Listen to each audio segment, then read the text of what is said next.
Did you ever switch off your Bluetooth and then you cannot use your Bluetooth mouse to turn it on again?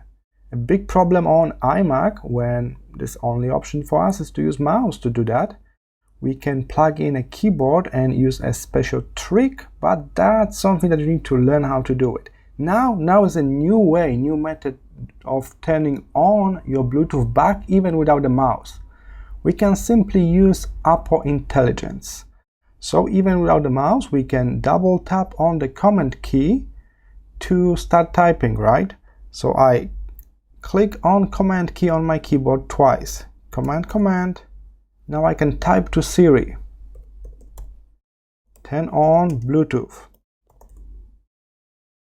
And it's done. It's already on. So that's great. And now my mouse already reconnected. I can move it around.